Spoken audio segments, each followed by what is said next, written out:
coup d'œil à l'international avec Didier François, Pierre. Bonjour Didier. Bonjour. Rien n'aura pu calmer donc la fureur de Donald Trump après cette publication.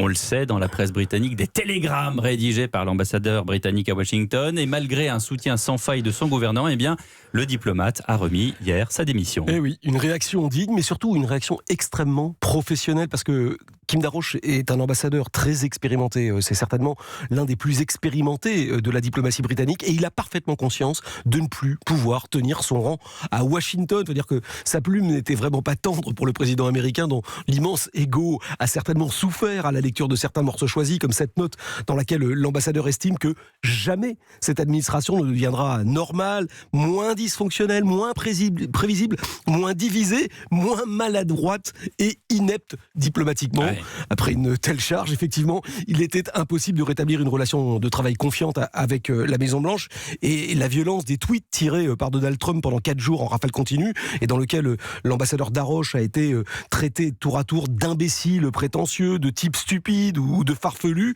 a achevé de convaincre le diplomate qu'il était indispensable de tourner la page pour tenter de sauver cette fameuse relation spéciale qui lie le Royaume-Uni aux États-Unis depuis la Seconde Guerre mondiale. Et pourtant, Didier, de nombreux responsables politiques britanniques ont regretté cette démission de l'ambassadeur Darroch, depuis le Premier ministre jusqu'aux têtes de file de l'opposition travailliste. Alors effectivement, oui, ça sonne un peu comme la reconnaissance de l'excellent travail fourni par Kim Darroch aux États-Unis depuis 2016.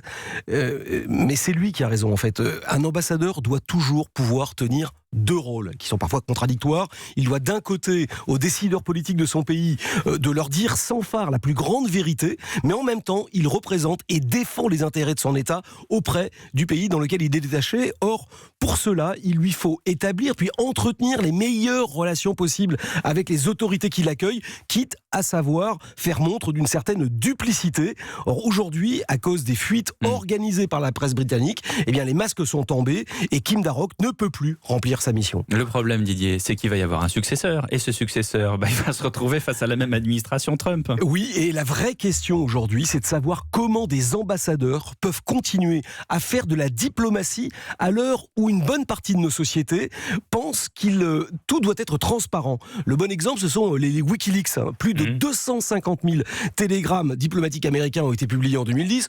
Tout le monde a fait les gorges chaudes, moi le premier d'ailleurs.